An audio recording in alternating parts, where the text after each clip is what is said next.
pleased. Not that pleased. Yeah, doing a football chat here. Like I said earlier, subscribe. Well, I should say no. Before subscribing, I normally say drop a comment below, thumbs up, drive the thumbs up ridiculously and beyond ridiculously. Subscribe to my channel. Yeah. Keep the subscription going.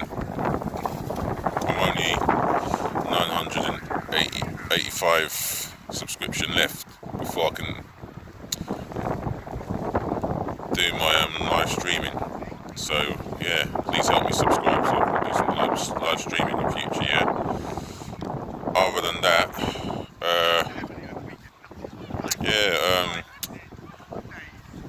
earlier this morning as I was queuing up to go and get some rice and peas with oxtail, bit of Caribbean food of the black community. Yeah, I had to queue up. I got to my turn. Got to the door, and just before I got to the door, there was a lady in front of me. She's offering me. No, she's demanding that I go and get her the bread. She's asking me to go and get her the bread. Should I say? Yeah, she was asking me to go and get her the bread, and I could have turned around and said no, I can't do it. But I just thought, let me just show a heart, even if it's a fraction of a heart, I had to do it. So I got her the bread. No, I didn't get her the bread. I said to her, instead of me getting you the bread, you go in front of me. But you should know where the queue is and where it starts from, because that's just taking a liberty. That is really taking a liberty. Other than that, I'll let her go in front of me. She got her bread. That's the end of that. Let's talk about the latest transfer gossip. Yeah, I did say earlier, Arteta wanted Thomas Partey, and I still believe that he wants Thomas Partey. And the thing with Arsenal is they've got the money. It's the board that I have to come into question with. Will our board deliver? Will they help Arteta out? I mean, we know what Stan Kroenke's like, and I don't want to go into Stan Kroenke because, I'll get my channel closed down. So I'm going to keep it respectable and try not to be as personal as possible. It is hard, but it's the reality. It just goes to show that the lack of ambition shown by our previous and possibly the board of now has held us back for 10, 15 years, and it's not fair. It's painful having to see other teams be successful in their major trophy victories, and we don't get nowhere near that. And this is why a Thomas Partey would be ideal. Strong, aggressive in the tackle, and strong, aggressive in the tackle, fearless, and he is a real bully in that midfield. That's someone that we need. So Thomas Partey would be ideal. Although today we've been linked with Florentin Corentin Tolisso, should I say? That's his name. Pronunciation wrong again. Yeah, guys, forgive me. Corentin Tolisso. For me, he's a good player. He is a very good player. But you need more than a good player. And I think Thomas Partey is the ideal signing that I would want at Arsenal. Or an Ndidi, or the Decore. They are closer to him.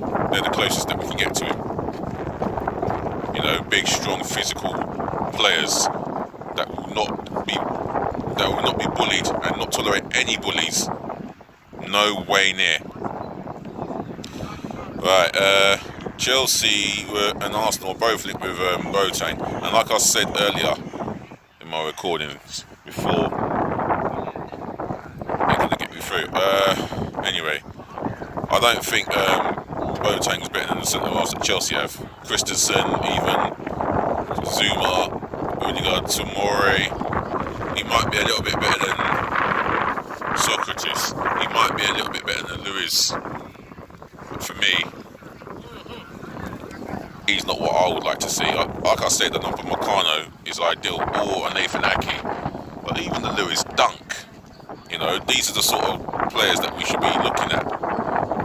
These are the sort of players that we should be aiming for. I say Ake and Dunk because Premier League experience, and they've proven their quality time and time and time again. So yeah, those are the quality players that we should be looking at.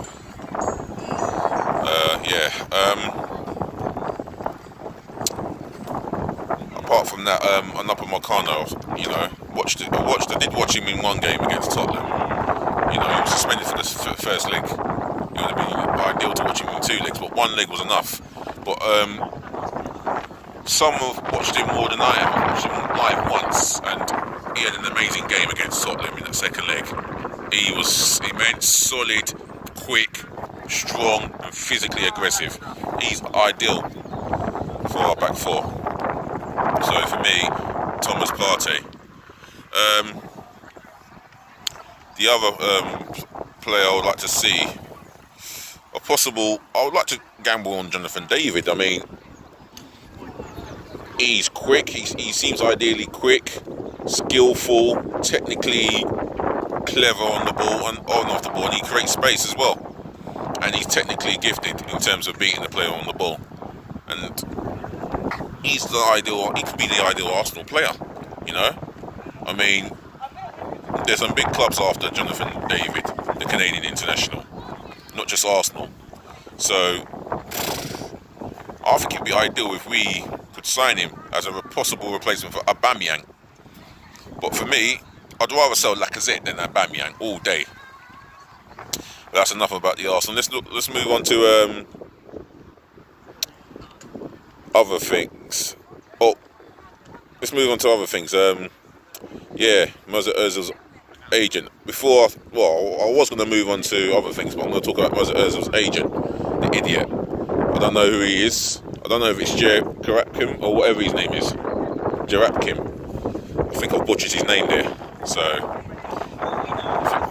someone help me. Drop your comments below, on that one.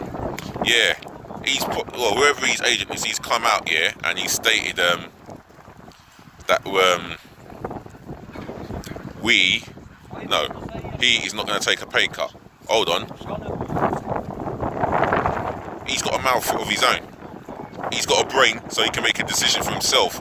So if he wants to take a pay cut, it's for the good. It's for the good of the NHS, but not just the NHS, other health workers as well. So whatever he's doing it for a goodwill. Who are you to say that he's not taking a pay cut?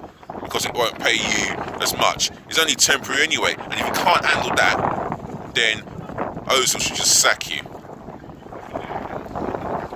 And another thing, moving on to that, Southampton, they've deferred their playing staff, I think their non-playing staff. And I think the chairman has to take the defer as well. I don't know how this works, but it don't sound as positive as dedicating 30% of your wages. And some clubs are not richly paid than others. But Southampton's case, they could have 7, 8, 9, 10, 11 players on less than 100 grand a week. And if that's the case, 15% can't be any further. Any player in the world above 100,000 a week, 30%, strictly 30%. It can't be any fairer than that. I think that is fair. That'll make a lot of difference to the pandemic situation that we're in. It is a crisis out here, all over the world. However, when you're outside, you wear one of these. I don't know if you guys can hear me from now. I don't know how to do it this way. You wear one of these. And you got one of these latex gloves here, as I've got. Yeah? look around me, yeah. I don't know if you can see people. I wouldn't call it obeying the government guidelines, really. But here you go. It's their lives that they're putting on the line, you know. And NHS staff will just send them home. Management will just send them home because they can't have them in the hospital for that amount of. Well, they can't have them in that hospital for too long. They'll just send them home. You know, some humans have got to understand self-isolating is been done for a reason. The 2-meter rule has applied for a reason. But some humans will just get the get defensive, and want to go out. It's up to them. They're putting their lives on the line. But with me, I'm just here doing my video. Enough about that. Yeah, I'd like to big up Jordan Henderson of Liverpool, Troy Deeney of Watford, Mark Noble West Ham, and Harry Maguire of Manchester United. But especially Jordan Henderson. I think more Jordan Henderson than Harry Maguire. I think he's the forefront of this scheme called Players Together. All it is a scheme that they pay. I think they pay X amount of their wages, certain amount of their wages to help out those that really need it more. You know, those that are working longer hours, tiredly. It's a tired effort. It's a tireless effort what the NHS members and staff are doing, the doctors and nurses. So big up them. Other than that, yeah, I just wish them well. And Boris Johnson, whether I like him or not, like I said the other day, I personally would never, ever, ever wish coronavirus upon my own worst enemy. Never, ever. You know, he is our Prime Minister, it's a fact. He is making the decision, it's a fact. And if it's reported that he's accessible and he can still make decisions from his bedsit, then yeah, let it be. You know? But yeah, well done to the 4 Premier League players, as I mentioned. You didn't have to do this, you've done it from the bottom of your heart. And it shows that they're, you know, not just footballers, but I think most professional sportsmen, you know, out there, they're doing it from the bottom of their heart. They should be able to deduct wages, you know, take a pay cut. I mean, you just look at what my golfers getting, what Formula 1 racers are getting. You know, you look at the other professional sportsmen and women out there. It's evident to see that the money is flowing within the rich. You know, and it's a privilege to have that money, to be blessed with that money, but there's no money in the world when you lose a loved one. No money in the world can bring them back. I mean, look at Pep Guardiola, for example. He's lost his mum, and God bless her soul. And all condolences goes out to you, your friends, and your family, Pep. And right now, I can feel that you're not going to be thinking about football. You don't want to be having anything to do with football because, you know,